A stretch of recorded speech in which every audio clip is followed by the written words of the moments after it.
better rolling dice. You never know if it could change your life. Take a chance, you're neither wrong or right. You never know if you don't roll them dice. You better roll them Matt, what dice. makes a monster? What makes a man turn into a monster? What makes a monster of a man? I think the answer is malice, and if I'm remembering my rules correctly, malice and your will to put your power to crush the opposition to your power in the world. That's right. There are specific rules. There are for rules. this. No, there are no. definitions. We're talking. Hello, everyone. Welcome back to Dungeon Yes. Master of None. I'm Matt. I'm Rob, and tonight we're talking about Draw Steel.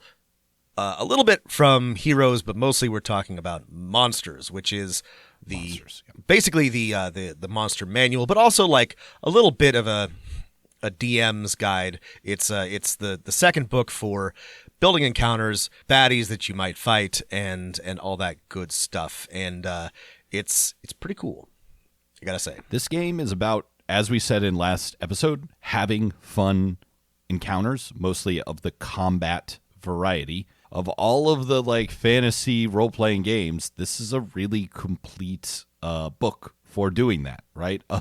When we talked a lot about the like 5e spin-offs and clones, this last part, like, hey, monsters and stuff for dungeon masters, in many of those books was often an afterthought, and here you have a really pretty full monster manual. It is almost as long as the first book. It is nearly 400 pages. There are a lot of monsters. We haven't reviewed a lot of like monster manual type books, partially because there's not as many of them as there are campaign books or full core rule books, but also because even though I like reading them and like talking about them, if we have a choice, we kind of do need to cover something a little bit broader. So this is kind of a fun change for me, at least. And I gotta say, compared to the traditional monster manual, to the ones we've dealt with before, this is a great book. This is a really good, to my mind, example of what a monster manual can be. And we'll talk about like what is great about it when we get into the specifics. But I think we want to cover like a couple of things about the Heroes book before we jump into the monsters. Really, this is the GM stuff that we want to talk about. There's some good stuff at the tail end of the Heroes section. I want to briefly start with the rules for negotiation, and these seem pretty similar with a few tweaks to the rules we covered when we talked at length about the playtest for Draw Steel. But if you're, I would say, a dungeon master of any campaign system and you want to think more about, I don't know, these sort of social encounters where the players want something from an NPC, whether that NPC is like hostile or friendly, it doesn't matter. These rules give you kind of a structure to hang that on. And while, like everything in this game, they are like statted out with like stats and pools of tokens that you should keep track of. That it's a good framework if you have never thought about this before. I tend to prefer with this type of thing. I almost always prefer to role play negotiations like full on. They're one of my favorite things to do as a DM, and I love to challenge my players that way. Right, and by saying role play, you mean like there are no checks. I mean, there are no checks or talking. light checks, as in I tend to do this without a framework. That being said, I really liked this framework. Burning Wheel has something similar, a very like, it's kind of silly, but like a structured kind of combat challenge system for duels of wits and words. And like Matt said, you don't have to use this precise. You don't have to follow this exactly. I do actually think though that it's a really like neat framework. It has a bunch of rules for what an NPC might want, what they need to be convinced, what sorts of things are convincing for them. I do think it's like a pretty good way to think about how to structure an important conversation for your players. Right. The rules as written, I think, or as best implemented at the table, is the design is that you should still be having this conversation with the NPCs. But when there are like checks called or just someone says something good or clever, you can kind of mark one of these stats like, hey, this is, one of the pitfalls to avoid. You can track the NPC's patience, right? These are their values that if you're tapping into, you're going to succeed. And I think for DMs like myself, just for important NPC interactions, like jotting down a couple of these ideas, pitfalls, what their patience tolerance is, depending on their attitude with the players, and then like what their values are, in addition to their goal or whatever, will be super helpful for making that interaction more interesting and not just rewarding the player at the table who talks the most. Pitfalls, I think, work a little funky in that, like, you are basically, after the first encounter with players new to the system, if you play it as the rules are written, your players will learn very quickly to research NPCs before important negotiations, which is, I think, something we want as the DM. Like, the encounter becomes more meaningful the more the players know. It's also like a nice reminder to you as the director or DM is don't hide most of this information. Like, let your player have the NPC role play like, hey, this is the thing that I don't like. Do not appeal to the authorities in your arguments because I'm a rebel. Right. I think, I think there's a lot of like really good stuff here. And the Draw Steel Heroes book has a lot of, I think, actually, to me, good advice for designing and building and running NPCs. It's a little bit structured, right? It's a lot of like, here's some like actual stats and designations and keywords that you might apply to your NPCs. But I think this is a useful way to think about things. You don't need to let yourself be constrained by this precisely, but I do think there's something interesting here. And Matt made a good point, right? You don't want to reward your player who's like the best role player every time, right, when it comes to a negotiation, especially if there's another player whose PC should be good at this. And something like negotiations is, it might feel a little bit gamey, but I think this does sort of like tease that out a little bit. What I think you could happen with these rules, the like other end of the spectrum is, to me, and maybe this would be appealing to some groups, is I don't like turning my negotiations with NPCs into this little tracker of tests and how many points you have. And so this is like one where I don't think I would want to display to my players, all right, you meet this NPC. Their patience is 3 and their interest is 2. You've discovered 0 of their 2 pitfalls. Okay, I make an intuition roll. What's their interest? Yeah, no. That's not how it's suggested to be run, and but that would be definitely a way to avoid running it. Yeah, I agree. And then there's a nice like little guide to kind of keep track. All right, how much should I give them? Is this a yes and? Is this a yes? Is this a no but? I overall like these negotiation rules. And if you're just like, I think these type of social encounters could be better for my players, you could do worse than reading this guide. And I think it will bring a lot of inspiration to like kind of like how you should at least prep your NPCs for these encounters. Yeah, I think it's most useful definitely in prepping your NPCs, going into an encounter knowing better like what they want and what their motivations are and what might move them in a certain direction. The other things we didn't get to is treasure. There's a ton of magic items, including like really cool artifacts your players will keep for the entire time. Fun trinkets. I think it's hard to come up with new magic trinkets that aren't just like the immovable rod or Qual's feather token, but I think they did a good job. There are some that are like kind of cool in there, and that's tough to come up. That's like the hardest magic item to come up with is a cool, interesting trinket. And then the other things we didn't talk about is gods and religion and the GM or director's advice. Yeah, the treasure's really cool. You would probably expect that.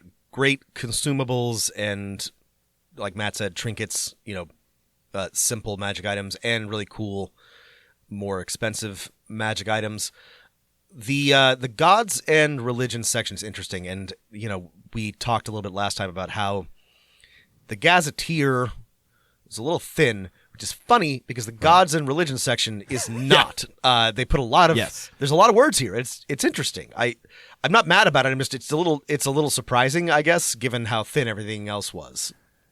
Yeah. It's really like, I'm not against what you're cooking up here. It's just all we have is this like 5-page gazetteer, and then wow, the 20 pages on gods is really cool. If there was 20 pages on the other aspects of this campaign setting, right, I'd be really interested. However, this is a 417-page book. I think the cool thing, priors out of the way, assumptions, polytheistic god system, people, worship one or many gods throughout their lives. Peasants have this sort of medieval attitude towards religion. This is clever, by the way. We've talked about this before, and this is something that I as a history nerd, as a lapsed person of faith, that I find myself having strong opinions about. But like most fantasy properties, but especially and including games, don't seem to understand how not just like medieval people, but like most people engage with religion and faith. And this is still not perfect, but it starts from a better point of being like, this farmer might pray to, whoever the green seer, but then if something nice happens, they might like offer up a prayer to a specific saint, and they won't see any like contradiction to that. That is how like a lot of traditional faiths operate. Yes, that is correct. And I think the cool innovation is that there's a very small number of gods. Yes. I approve. There is a large number of saints. Yes. And saints are essentially like saints in the Catholic Church, like what's another equivalent? Bodhisattvas, right? They are demigods or like heroes or something in between all of these. It's kind of up to you to define them. They're the things that most people interact with because the gods cannot interfere with the world, which is why they have conduits, one of the player classes. But the saints are like what the churches are organized around. Right. And I think if you want to steal something for your world building from this idea for your own table, this is really interesting. I've always liked when there's a small number of gods and everybody's individual pantheon is either like an interpretation of that god or a worship of, some avatar or aspect of that. And that's what they've done here. All these saints have different domains and portfolios underneath the very small number of creator or high gods. And I think that's terrific. I agree with Matt. This is really smart and well done. You're not a conduit of Ord or whatever. You're a conduit who, worships Pentalion or something like that. You have a portfolio. Your church or your temple or your order is an order of a saint or a demigod. The saints and domains, I think, are really cool, and I think make more interesting, essentially deities or patrons for divine characters in play, because you have like the absolute reason to make them more like gods of Greek or Norse myth, right? These just like exaggerated human actors. I think all of the saints are really interesting, and the gods are just kind of there in the background, though they could play a bigger role if you want to build your campaign that way. There are also like gods like devils and devil saints and gods of the timescape. I was very disappointed given all the superhero references in this book. There was no Galactus space god, because they specifically call out that the space gods don't have Saints, they have heralds, and they have a single one. They have one herald. The silver skateboarder. Missed opportunity. I did like, of all the gods, the only ones that sort of like interested me as being unique and interesting were the space gods. And there's just 2 listed, and there's not a lot about them, but Nebular, the Star Mother, and Ov, the Wave Pilot. They did a good job of like making them seem kind of weird, kind of definitely like cosmic in their composition. So that was cool. I liked those a lot. I mentioned last time I would definitely love to do like a Space Pirate or Spelljammer type campaign. I feel like that's where they've done some really like cool stuff in Draw Steel. But interesting section on Saints and Gods, surprisingly so. Cool world building stuff.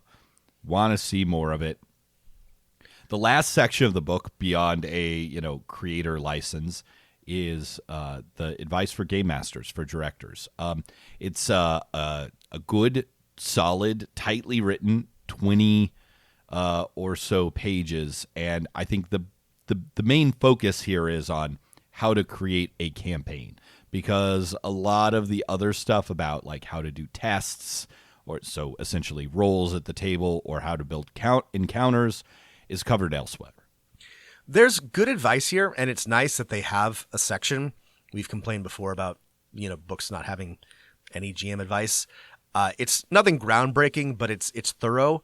The thing that I will say about this that I liked is there are a lot of examples.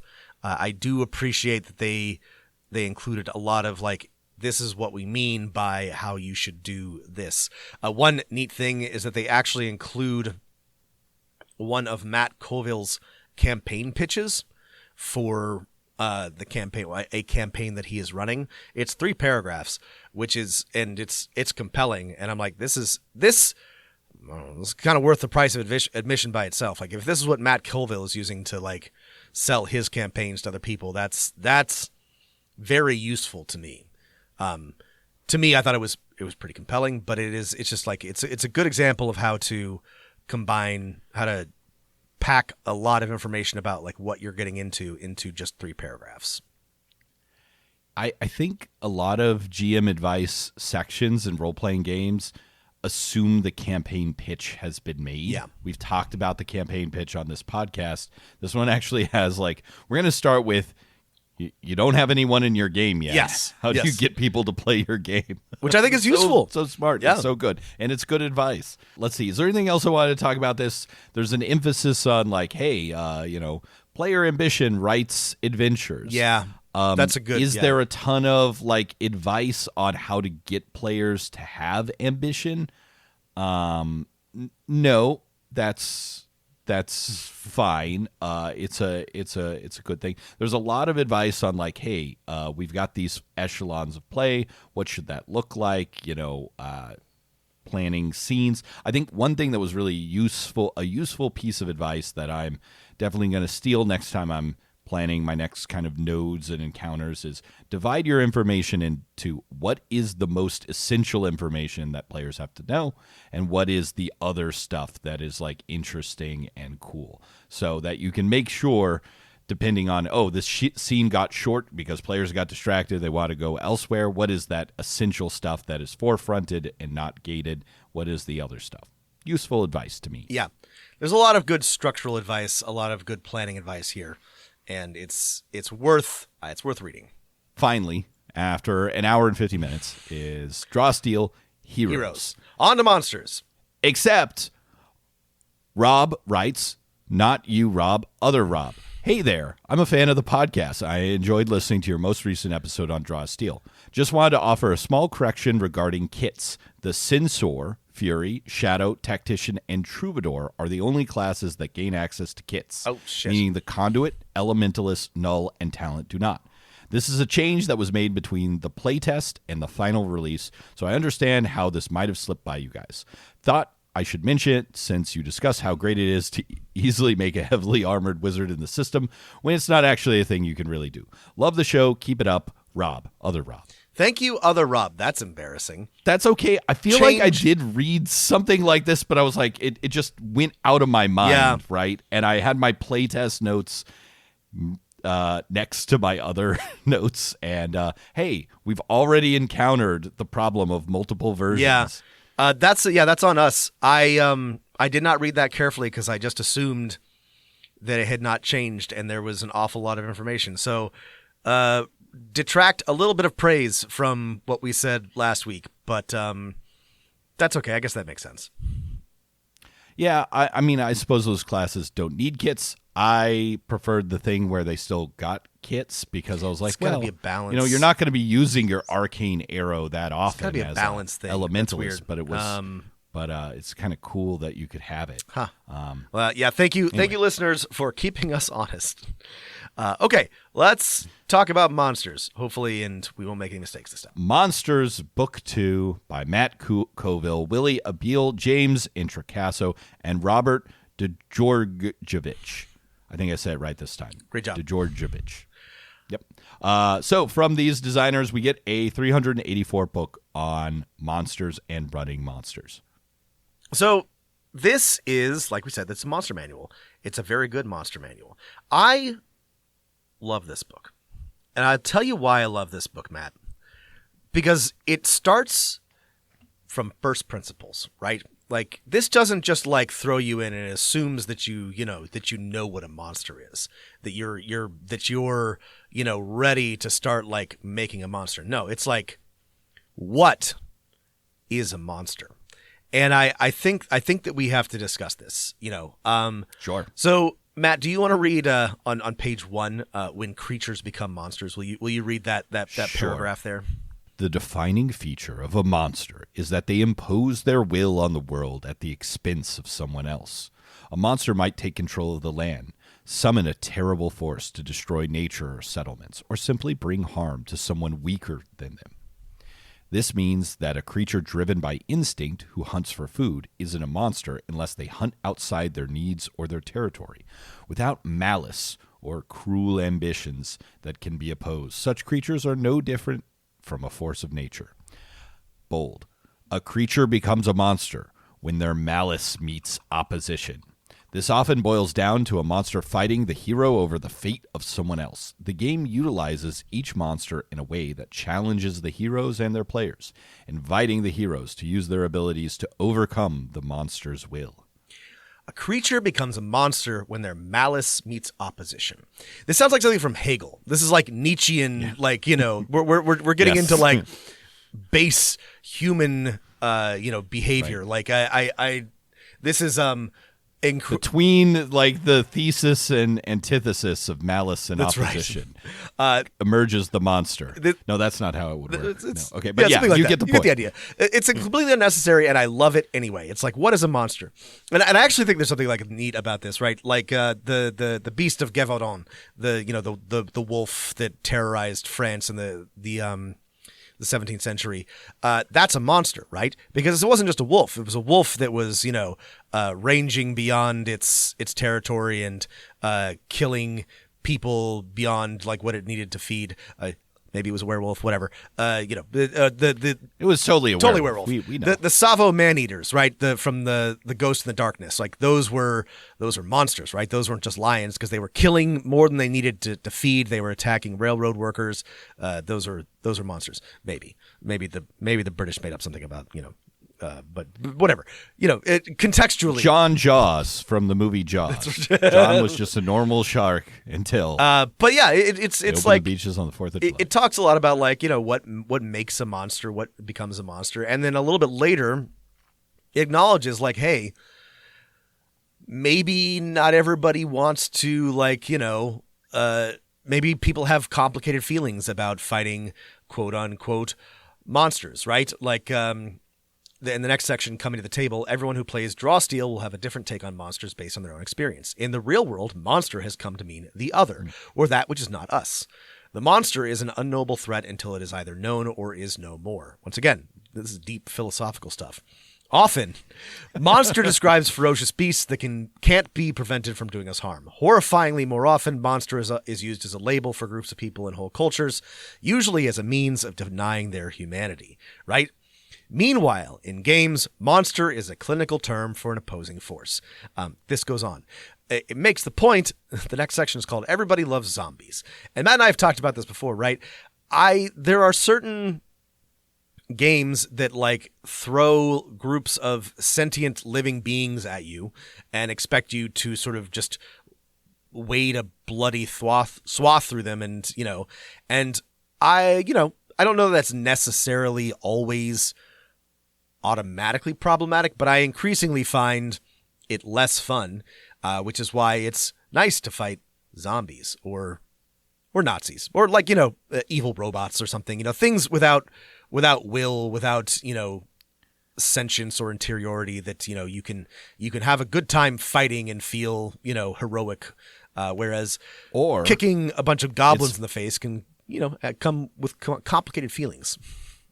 Or it's fun to kick those goblins in the face when they're malice and they try and impose their will on others when they become monsters at the expense of the freedom or life of others. Yeah. Okay. No, I think that's an interesting bit of philosophy, and it's also a little bit needed because the way the monster stats work here is there's a lot of description of things, right? And a lot of things, here are described as these are things that are always, doing this. And then sometimes it's these things, they actually like other people, but for these reasons, they might become either allies or adversaries. Yeah. I would say, the other thing is to think about.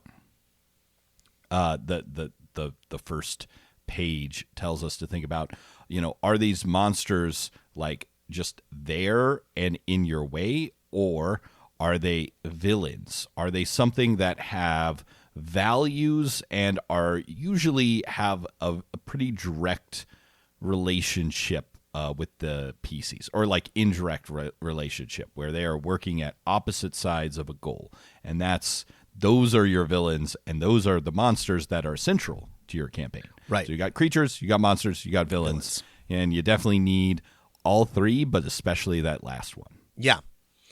For this type of game.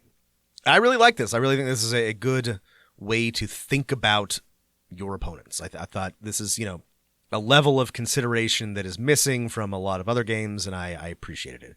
Especially in a game where you're going to be fighting a lot of monsters and smashing them with powerful abilities, and that they will probably not survive. So, there should be some thought that gets put into what they are.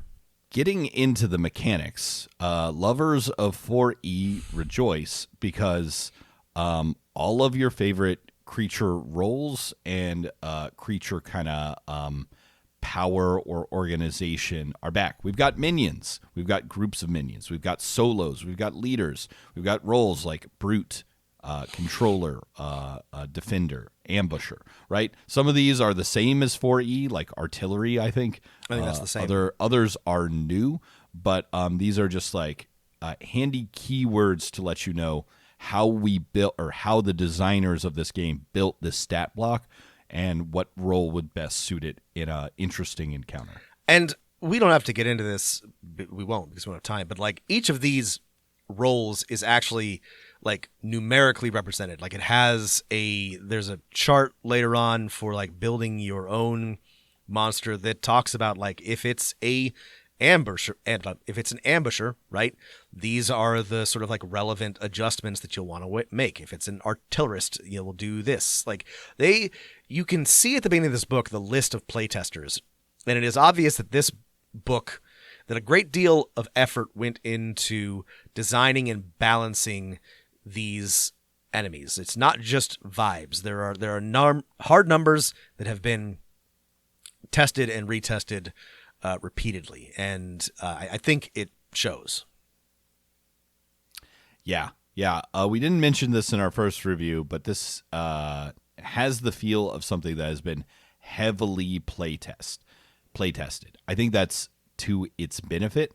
Occasionally, you feel like when you're reading the block of a monster or an ability, there's a little extra clause or sentence thrown into its description that at least gives me the feeling like someone was using this the wrong way, usually in a way that I would never imagine. Yeah. And if you're a game master that appreciates that level of clarity, this will be good for you. If you're like, well, I would have never made that mistake. Maybe you would have, but yeah, I don't know. It's for me. It's sometimes it's like, ooh, gosh, I wish this was shorter, not more edge cases. I mean, covered. I'm of two minds about this, right? Because if you're a video game designer, and one of your like players or playtesters like does like a backwards crouch jump to glitch through the wall and like skip to the end of the level, that's annoying, and you need to fix that because people are gonna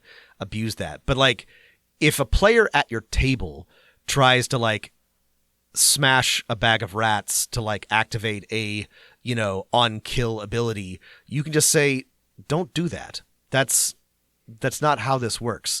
So like that's specifically called out in the rules. Sorry, I use that as an example because they called that out in the rules, I think, because enough people do shit like that. And I'm like, it's funny to like game theory, like a peasant railgun where they, free action hand a rock to each other until it reaches relativistic speeds. But like, if somebody does that in a game, you can just say, well, no, you can't do that. But I don't know. A lot of the additional text that Matt is describing is stuff that it's just like, well, if somebody tries to do something, break the rules like that, just tell them not to. But I don't know. Maybe they wanted to be especially thorough about these type of things.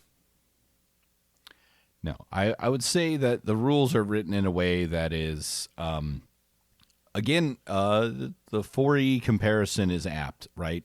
Is that beyond the flavor text, which is always italicized and usually has no in-game mechanical information, right? The in-game mechanical information is very clear, right? Elemental ferocity. You gain 10 temporary stamina. Additionally, choose acid, cold, corruption, fire, lightning, poison, or sonic damage until the end of the encounter or until you are dying. Whenever an enemy strikes you, they take 10 damage of the chosen type. If this damage reduces the enemy to 0 stamina, you gain 10 temporary stamina, right? It's very, computer programmed. It is. Out. It is very. And the same is true for the monster stat blocks. Yes. Well, speaking of computer programs, let's talk about building encounters. Yes. Because there's very good rules for building encounters. And I've been thinking about this a lot because I've been running some Daggerheart, which also has encounter building rules, and it's made me reflect on 5e and 3.5 and even 4e, and the rules that were not I especially in 5e, I just kind of like I stopped using any of the guidance for encounter building from the DM's guide and just did it based on vibes. But this is a lot more precise, a lot more mechanistic, right? So like in theory, so listen. So to figure out how to build an encounter, right? It's pretty simple. There's a number associated with a hero's level, and you basically multiply that by the number of heroes, and you get your encounter strength, and that's how many points that you get to spend on monsters. And there's a table, so you don't have to do this equation. You just, find the column of the number of heroes, you find their level, there's your encounter value. Every monster has an EV, not a CR, an electric vehicle, which, a lizard folk Blood Eye has an EV value of 6. Right. So it takes up 6 of those points. So it sounds pretty simple, right? Well, yes and no. Because that's just the base, right? You also need to determine the difficulty of the encounter, right? So if it's trivial, you're going to reduce the encounter strength by, the strength of 1 hero. If it's hard, you're going to increase it by the strength of 3 heroes. Extreme is anything more than that. And you also need to add sort of the equivalent of 1 hero for every 2 victories the heroes have earned on average. So like these are things. So Rob, I was with you until the last point, right? Because like moving left and right in the table to be like, this one's easier, I'll go 1 column left. This one's hard, I'll go 3 columns right. That is, I think, easy enough for me. It's just when you're tracking the victories of your players, which are the things you get for doing other encounters. So these are going to change over the course of playing the game at your table. That's where you lost. Well, and I had to write an equation, and I've put it in the chat, and I'm not sure it's entirely correct, but it's heroes, heroes times, number of heroes times, level points plus encounter difficulty plus victories divided by 2 times heroes. And I was even at the point of like writing like a Python script to see if I could simplify this, because your equation seems correct, except for difficulty should modify number of heroes, so it should also be multiplied by LP. You're right. Almost there. But otherwise, good job, Rob. Anyway, the point is that, and I was trying to figure this out. They try to keep it simple. They've got this chart that Matt was describing, and you can almost use the chart for everything until you get to accounting for the victories, and then it starts to get complicated. But I'm about to contradict myself, because while this was extremely complicated and to try to use their rules, I do think you need a calculator, if not like a program to help you remember all the different bits. They have a quick encounter building method, which I tested and works pretty well. And it's simple, like, you have a number of hero slots. You add 1 for, difficulty, you add X for victories, and then here's how many creatures are equal to however many hero slots. And then you're really just sort of like ticking off tally marks. And that's much, much easier than like the full method, which they describe. I appreciate being given the complex calculations behind the engine, but it is a lot to bear in mind. Yeah. I think what happened is they built their perfect engine that the play testers demanded, and have given them feedback. Yes, this number of 50 EVs is equivalent for heroes of 3rd level if there's 5 heroes in the party and they don't have any victories. Perfect. But then they gave these rules that the playtesters had been working with a year to some I don't mean to use this too derogatorily, but normal person. Yeah. And they were like, and what the fuck? And they were like, what the fuck? How am I supposed to remember all this? My main problem with it was they're like, wait a second, we can get 95% of the way there with a 3-step process. Right, which is just, here's some slots, fill them. Fill my slots, please. And this is exactly what Matt said, right? It's simple enough, except that I can see myself forgetting the rules for like victories and forgetting to like, and I'm like, I need like a visual, I need an equation, right? I need some math. And that's when it starts to get over complicated. So they included what I think is a very good alternative, like quick encounter building tool, which works really well. So credit to them for giving us both. It's still insane. Yeah. I think the thing that trips me up, and they have a little sidebar here being like, this is kind of tricky, is that the victories of the parties change based on the encounters they do. It's one of the coolest things about the system, right? We mentioned this in the playtest episode and the last episode, but it's so cool I'm going to mention it again. When your players defeat something, they earn victories. Yep. Victories represent starting class resources at new encounters. So as your players' hit points, aka stamina and surges, are depleting, they're starting every encounter at a higher power level. So they're just like getting crazier as you're getting to the end of the adventuring day. So it becomes more exciting, and the players want to push their luck and press on instead of just being like, well, we should rest and get our points back, right? Yeah. Which is boring and stupid. Boring. I agree with the designers. Yeah. The problem is, because you have to factor in victories for this, you have to like redo your encounter building like on the fly in the adventure. Now, this is probably in practice, when you've been using the system longer, easier than it seems. Yeah. Right? Their suggestion is like, yeah, it'll usually knock up the encounter value, EV, by 4 or 6 or 8. So find a couple monsters that total to that and keep them in your back pocket if you want to keep this encounter hard, and then deploy them if the players, let's say, did that other encounter first to this second encounter. And I really like, Matt, I really love the victory system.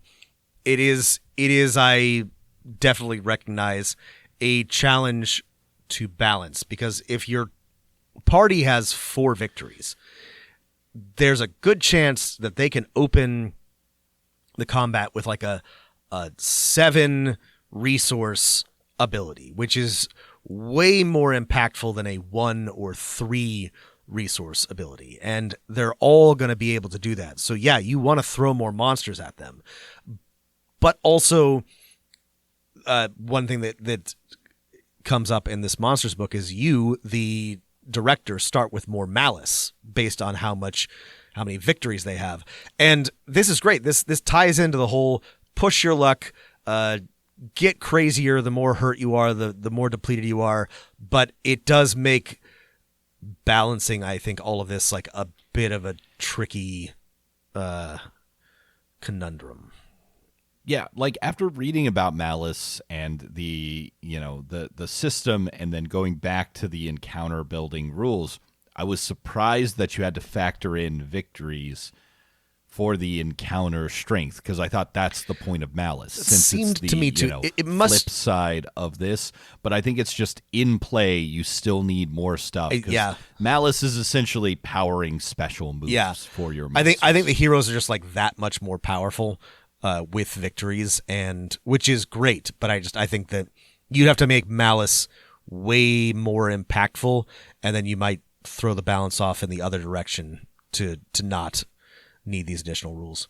Anyway, there are rules, and they are nice, and I think they work, which is good, because that is not the case for every game. A lot of times they have very little guidance, or the guidance is useless for building encounters. Yeah. The other there's so many rules. There's also like there's rules about how many monsters you should have. There should be no more monsters.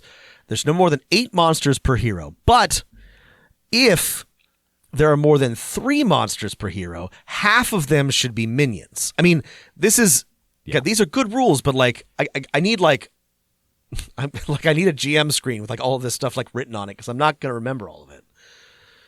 I mean, I think the idea is, if you're one of those people who are like, I really want as detailed as possible encounter building rules, like these have you covered, right? Yeah. I mean, somebody can and probably has built, like, this would be perfect for like a random encounter generator, page calculator. Yeah, you could do this like the Donjon site. Like, you could do this easily. Like, would it be thematic? Would I greatly prefer to like build my own encounters? Absolutely. But like, you could write a very simple program or script that would throw up combinations in no time at all. Yes. If anyone knows if someone with too much time and programming skill on their hands has already made a Draw Steel encounter builder, please let us know. It's only a matter of time, I'm sure. In our email. To me, the most interesting part of this monster manual, especially in that it's like, here's a nice menu. And it's not a menu like where you go to, I don't know, some Greasy Spoon diner and it's like 20 pages and then you order the lasagna and they're like, yeah, no one orders that What are you doing here? You're supposed to just get a flapjack plate. Or like, why don't you just have flapjacks on your menu? That would save my time. It's a one-page menu, like an elegant restaurant. That's right. Of how to make encounter objectives. And the sort of implication and explicit thing is that, like, when you build an encounter, you should take one of these objectives, and that's the easiest and quickest way to make that encounter interesting. I'm just going to read the list really quickly right now. Escort, save another, destroy the thing, get the thing, diminish numbers, defeat one specific foe, hold them off, assault the defenses, stop the action, complete the action. And then there's advice on each of those things and how to like build maps and terrain for each one of those types of encounters. I love this. This may not be necessary for every game, but I think this is a great, like, I can't believe that nobody's done this before, but like, it's a great addition to encounter design. I think mechanizing just like a little bit about how, like, what the actual like victory, condition for a given encounter is such a good idea. Sometimes, like Matt said, the list includes things like diminished numbers. It can be just like beat them up, but it could be an escort or grab the thing or stop a ritual. Like we've all run encounters like this, but like having, I think, specific structure and rules for them is really smart. I really liked this menu. I thought it was great. And I think the advice on like, hey, changing up the objective mid-fight, combining them, and then the fact that the list and the advice on each of these is so thorough, there's like a page per each one, and that diminished numbers is 1 of 10, right? Yeah. The way I think that most game masters of fantasy role-playing games run 80% of their fights, right, should be maybe 10% of the fights. And if you think about it that way, it's gonna be super fun. I think so too. I mean, one thing that this book has, both these books have really like, hammered home for me. And I've been trying to like run better encounters, but like you should never have an encounter that's just, or almost never have an encounter that's like, here's a bunch of generic bad guys and you fight until you're done. Like if you're going to be spending time on these fights, on these encounters, do something cool with them. Even if you're having random encounters, pull your random encounters from a list of interesting encounters with more than just your diminishing numbers.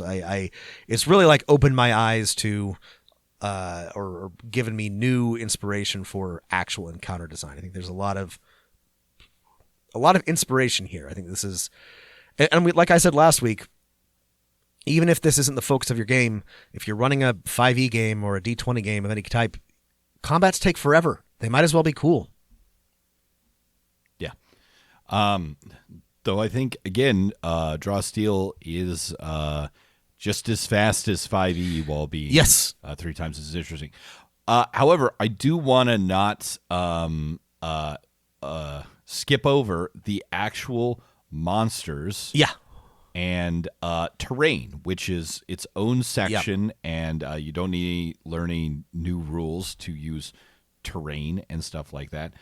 This is a very full monster book. Yes. Not only are the monsters like grouped, okay, here's all the gnolls. There's also like really cool weird monsters. Yeah. I think my overall point on this monster book is it might be their best book of the two. Because they've made this one before, right? We have on the show reviewed Flea Mortals, which was a similar type of book for 5th edition Dungeons and Dragons. And they learned a lot, I think, making that book and then getting to make it a second time. They got to do a lot of the groundwork, and then they made their own RPG where they could do what they wanted to do. And it shows, because this is way better than Flea Mortals, which we liked. This is... They got to design really cool monsters with better rules. Let's talk about the monsters. Monsters are descriptions, and then they're essentially little cards that have their stats that you can use. If you've played 4th edition Dungeons and Dragons, or seen someone who's done some nice design on a 5th edition monster, these are going to be really familiar with you. There's a little symbol that shows what type of ability this is, and then everything you need to know is right there, what type of action, what the target is, what the effects are by tiers, and then monsters typically have maybe some other things, right?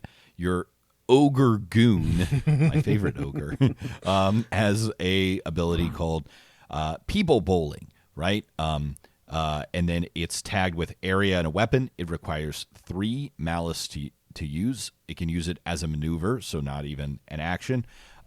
It's 6 by 1 line within 1. Those numbers refer to spaces.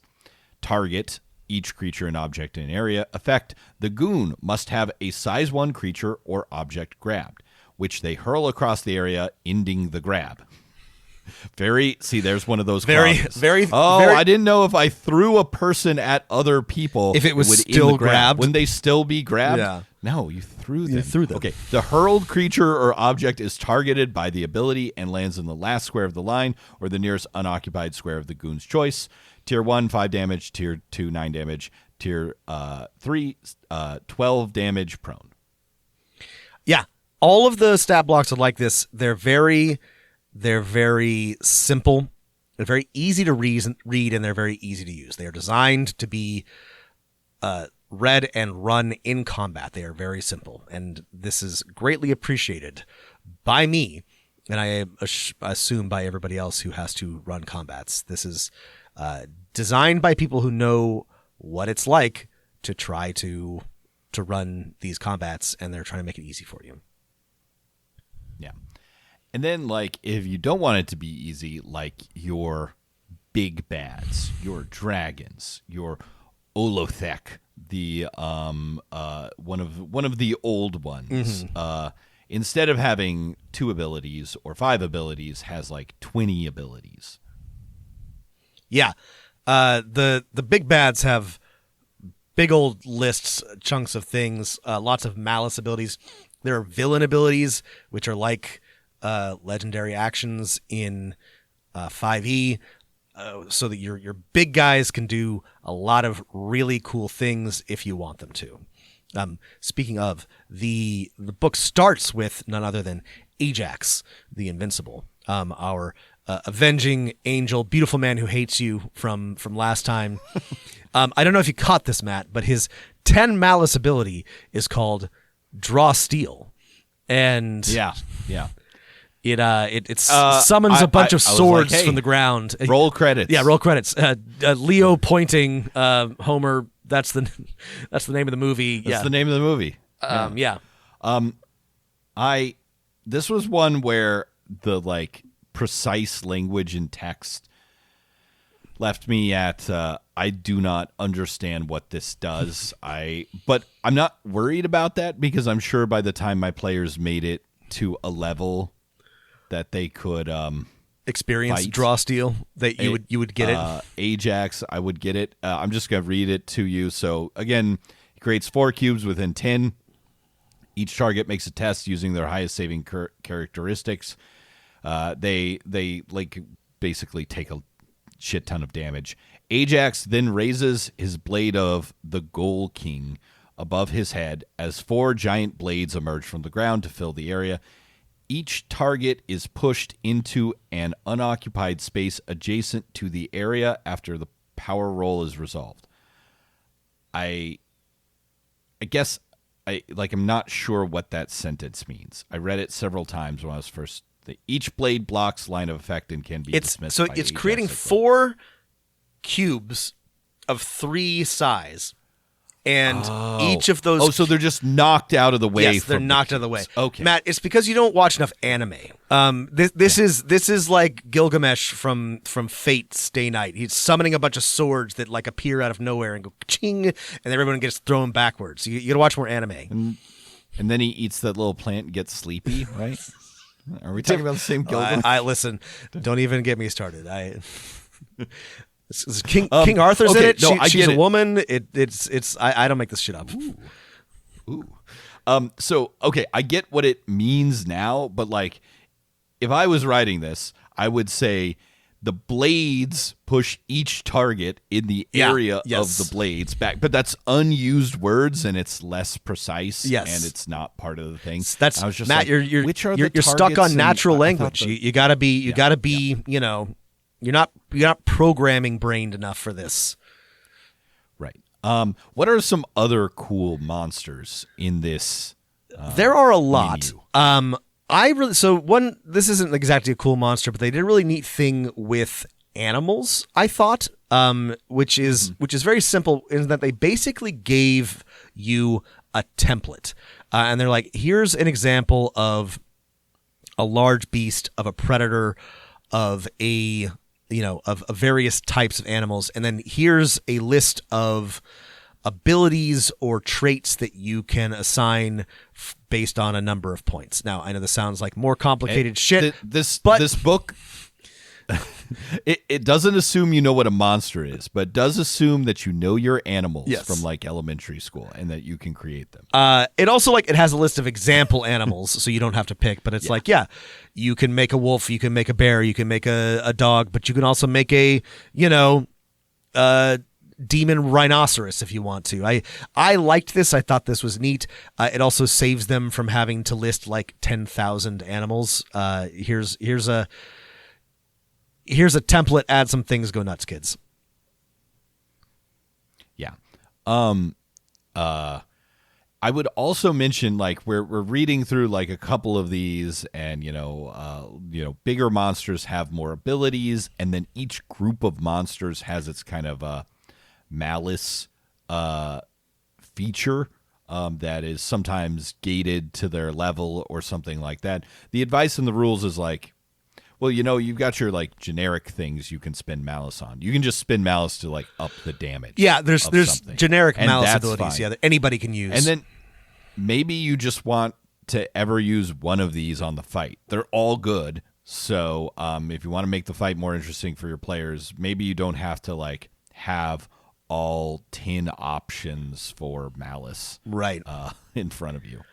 Another cool thing that they do throughout the book, and they don't do it for every group, I wish they did, but many of these foes are grouped into, or are grouped by type, right? So there's a whole section on goblins or bugbears or on war dogs or whatever, and they've got an example within this of encounter groups of squads of these things you might throw at your players to save you the effort of doing the thing that we described at the beginning of having to do the entire like encounter calculation, which I thought was very nice. I wish they had done even more of that. Yeah. Speaking of squads, like Matt Colville is a longtime minion lover and defender. Yeah. He's everyone at MCDM is constantly talking in the little like minion voice. But the like good thing is like I've seen a lot of minion rules in many different game systems. These like really make sense. It's like you got a squad of minions. You do, they have a threshold. So if you do 1 damage to them, you can still take 1 damage. If you go over the threshold, it kills 1, and then possibly the next one, and the next one. What if that next one is 10 feet away and you're hitting it with a melee weapon? Ask the player to explain how that happened. They will come up with some cool stuff. Or explain it yourself. Like, good. These are good minion rules. They are good minion rules. They're really good. And minions can have a leader, which dramatically increases their effectiveness and gives your players an obvious target. If you weren't worried about having enough to pay attention to at any given time. Another group that I liked, another monster, I actually really liked. There are shadow elves in Draw Steel. They're basically drow, except these are from like a parasitic manifold, which is like another dimension called Equinox, and they all wear like space tech X-Men outfits and have like shadow dimension blades.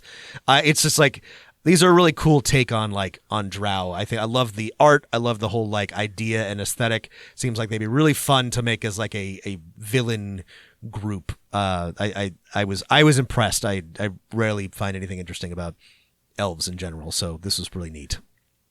Yeah, they look like cool sci-fi Aeon Flux like operators. Yes, that's it. Yeah, but elves, and it's I really like a lot of these things, and every time there's something like cool and weird but still like fantasy in this game, I can't decide if all of the other stuff that's just like, remember, this is just like a boring medieval world. Right. Like, is that good because that juxtaposition makes it interesting, where you like your player characters or the majority of the assumed NPCs you meet like work for some lord and worship some saints and, you know, do all the things you expect in generic fantasy, are you know, essentially a halfling or a human.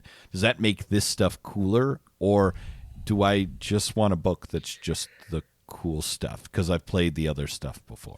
I don't know. I don't know what the answer is. I kind of think I just want a book that's just the cool stuff, but I do think maybe there is something that like makes the really like weird, new, interesting stuff a little bit cooler because it's next to the like generic stuff. But it does make me like wish I just had more of the weird stuff, because I'm like, you guys can do something cool. You can do some really cool stuff. Show me more cool stuff. All right. Yes, we do the weird stuff. What the dragons are like kind of cool. Speaking of weird they're stuff, emotions. Yeah, the dragons are emotions. Are fucking sick. Dragons are just feelings, Rob. They're I tell you as you get eaten alive by one. They are sick. They are so much more interesting than your standard like elemental dragons. They're associated with like omens, vibes, you might say. There's a thorn dragon, a gloom dragon, a crucible dragon, which like looks and sounds cool. It's just like something about that just like really like tickles a part of my brain. The omen dragon, this is just and they are based on feelings. There's a meteor dragon, which is just like an end of the world dragon. This is cool. I was like, again, I don't really care about dragons anymore. It's hard for me to get excited about dragons, and I was like, these guys are sick. This is so cool. A meteor dragon. Awesome. So there's also, in addition to all of this monster stuff, there's a chapter on dynamic terrain and how to put cool things. Rivals first, Matt. Yeah. Oh, rivals. Before we get to dynamic terrain, there is an example: build a rival party to follow your people around, right? Lots of books and games have done this. This gives us a really complete set of rules for that. This is not a new idea, and I do this in all my games. I love the rival adventuring party. Everyone hates them. They get so mad. It's so much fun for me. These are the most comprehensive rules I've ever seen for building rival NPCs and a party to rival your players. This is really, really cool and helpful. I loved it. I think they have every class from like 1st to 4th level, right? Which is crazy. It is. They don't have every class, but they do have rules for most classes. They have most classes, and they have suggestions for how to work the rules if you want like a different class. So they have almost every class from 1st through 4th level, and an example of how to put a party together. It's cool. Yeah, I guess before we talk about terrain, rivals are great. Most of this book is great. I have to say that now, after having read 700 pages of the layout of Draw Steel, and I feel like some listeners like get annoyed when we talk about just the layout and design, because they're like, that's not important to me. And I understand you. But like the layout of the stat blocks is like perfectly functional, and like it's color code coordinated to like let you know like what type of monster it is.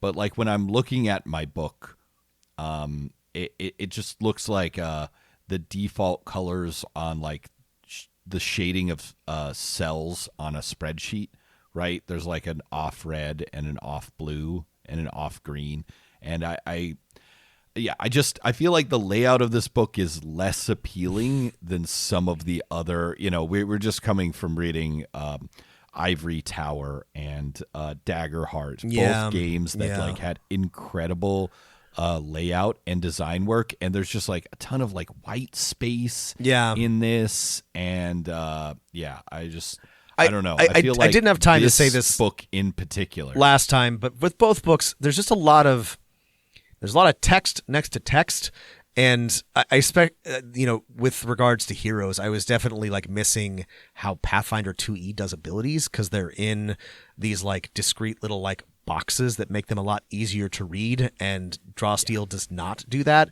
And in the same way, monsters look, I agree. We can't spend a lot of time talking about layout because this is an audio podcast, but it compared to some of what we've read, it left a little to be desired. It was not as easy to read as many of the other books that we have read recently were. It's no Pathfinder 2e, and we can leave it at that. Yeah. It's also like it's nowhere near the worst. We have read some that are really bad. No, it's not bad. And yeah. I think what we're saying, there's layouts that are bad, and then there are layouts that add something more to your understanding and usability of the rules. And this one is, but it's fine. It's okay. Yeah. Dynamic terrain. One of my favorite terrain ideas. Very cool. So the cool thing is they work not dissimilarly to monsters, right? And there's like just a nice little thing. Hey, what do you do to get rid of this terrain? Can you? What is the like trigger for you as the DM to use it? And it is, I would say, thorough and complete enough that you'll be good to go for your first, I don't know, 5 or 6 sessions, and hopefully by then you can kind of reskin and make your own. It's not as thorough as like the monster manual, where you can run a whole campaign just using the monsters. You'd never have to reskin anything. Right. This is, it's a little shorter, but building the terrain seems way simpler than building a monster. It's absolutely a lot easier than building a monster. It reminds me of it reminds me of the environment rules in Daggerheart are similar. It's kind of like a menu of additions for your encounters, which I've this may or may not surprise anybody, but like I feel like these two games actually have a lot in common as successor games to D&D and 5e, and they take some different directions, but they draw, I think, a lot from similar sources. And Matt, that source is Dungeons & Dragons 4th edition. Oh, really? Yes. Yeah, it is. Everything old is new again. People are have nostalgia for the Nintendo GameCube, that's right, and other things of that era. That's right. People, including D&D 4th edition. Well, that's all of Daggerheart. Draw Steel. What, if any, Draw Steel? That's all of Draw Steel. Sorry. That's all of Draw Steel. What, if anything, has changed in your perception since we read the playtests? Like one of the second or third playtests from, I guess, like a year ago. I'll keep it brief because I said some of this last time. I'm not sure what it is. I might be in like a different place. It might just be like a little bit more polished.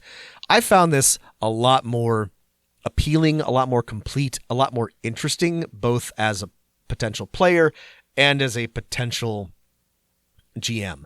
I still can't imagine running a whole campaign in this because I don't know that I could do that many maps and encounters and miniatures and grids, but I would love to run some in this, and I would definitely love to play in a Draw Steel campaign. I do like tactical combat, and I think that this is really